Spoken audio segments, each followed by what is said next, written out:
Synchronicities happen constantly. They're all around you. It's just a matter of seeing them. In this video, we'll go through some examples of synchronicities that may have happened to you, may be happening to you now, or will most certainly happen to you in the future. In most of my videos, I also provide a powerful healing activation. This is one of the few videos where I won't be doing that. So if you'd like more of those, you can subscribe to my channel and click on the bell icon, and then you can receive energy healing just by watching YouTube.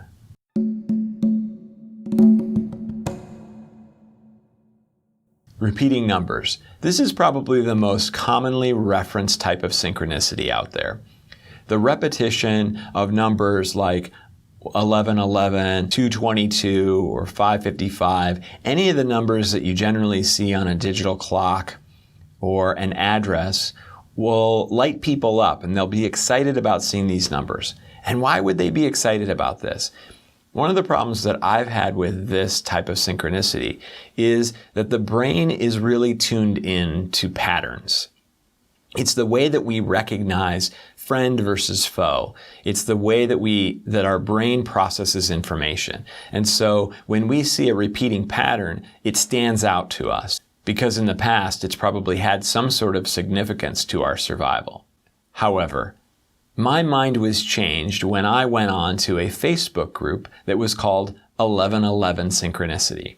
As I perused the Facebook group, I saw one post from someone that asked the group, "What was your awakening catalyst?" And I always love to hear awakening catalyst stories, so I tuned in. And what I noticed is that person after person, answer after answer, was people saying that they kept seeing 1111 so much that they finally decided to look it up online. And what did they find? The explanation that led them to a spiritual lifestyle, a spiritual existence.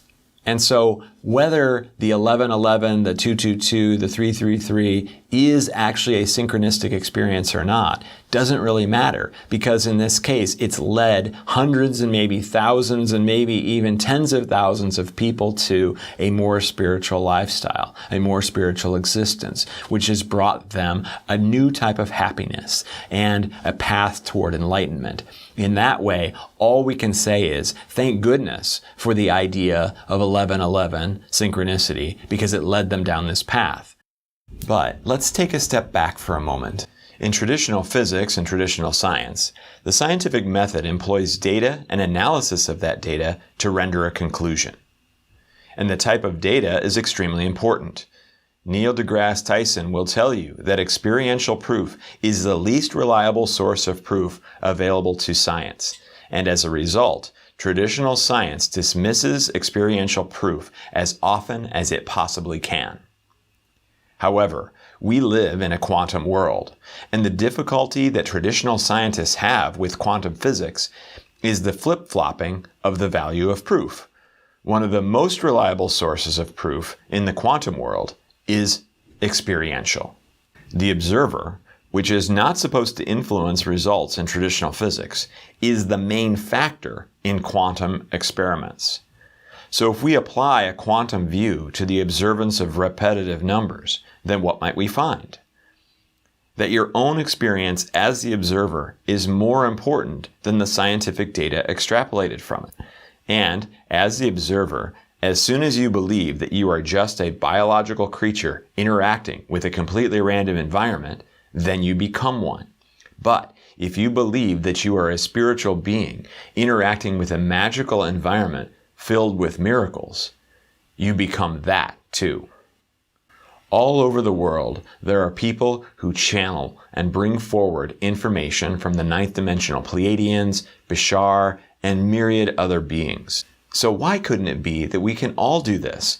And one of the ways that we can do it is when our higher self, or our spirit guides, or a star nation whispers into our ears, "Look at the clock," right at the right time, so that you see 1111 or 555. Many synchronicities may actually indicate another type of spiritual gift that you have. One of those is when you receive a telephone call and you look at your phone and you see the name of the person and you think, "Oh my gosh, I was just thinking about them." Is this a synchronicity? Yes, but is it also an indication of a connection between you and that other person? Or a clairvoyance or a clairaudience, something in your gifts that allowed you to predict that moment right before it happened. What's happening here is something beyond our 3D understanding, some spiritual connection that you have with others or that you have with yourself is allowing you to predict that phone call.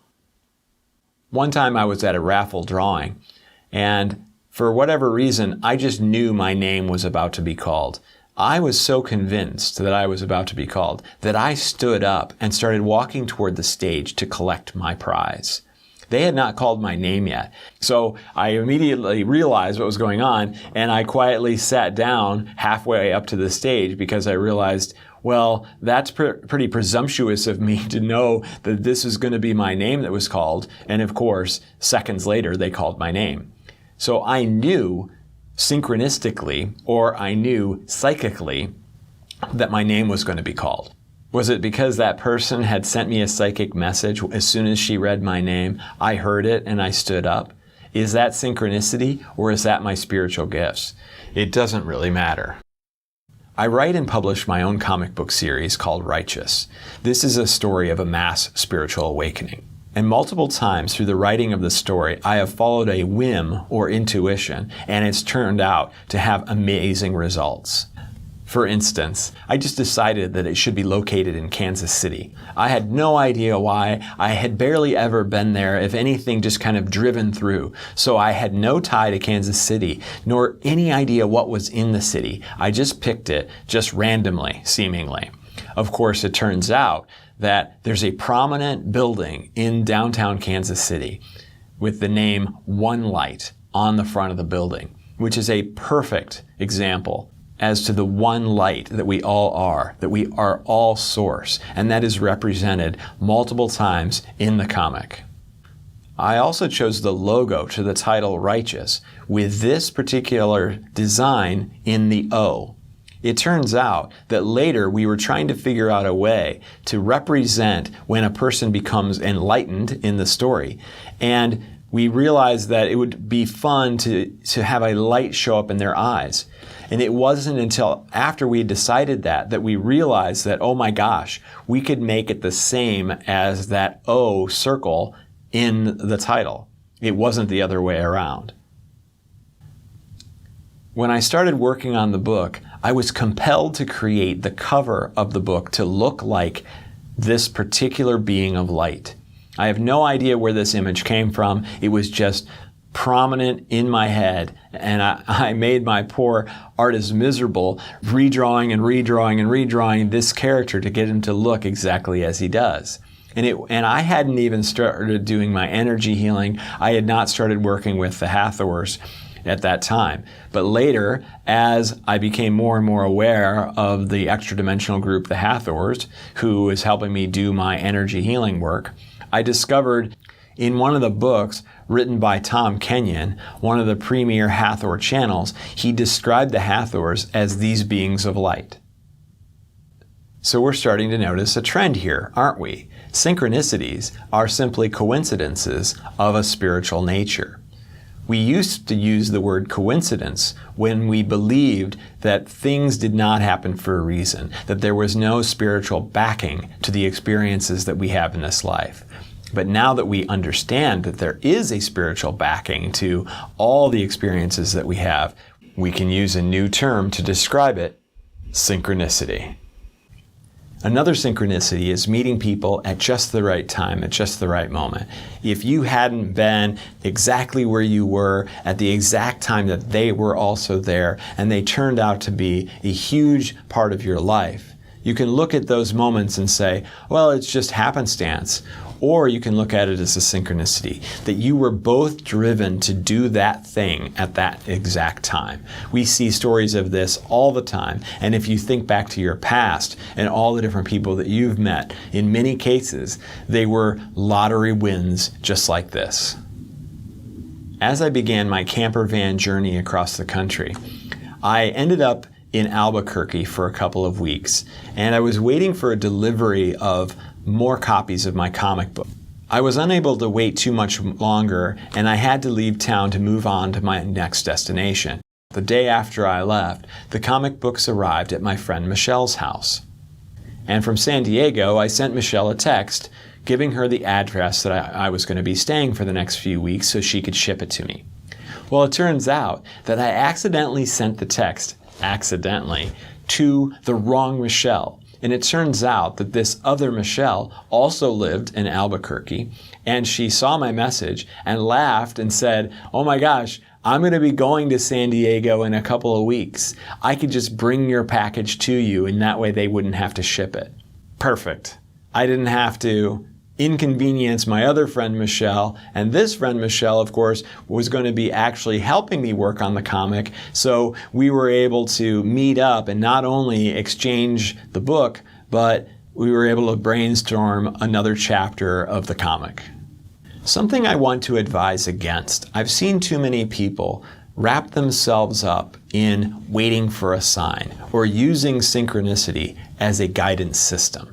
Synchronicity is an indication that you're going in the right direction, or it's a helpful hand, but it should not be a guidance system. Your own guidance system is your own passion, your own excitement, and the master within.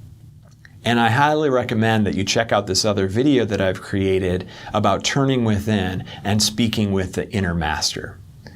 I've seen too many people hamstring themselves waiting for a sign when they don't need to do that at all and continue to move forward.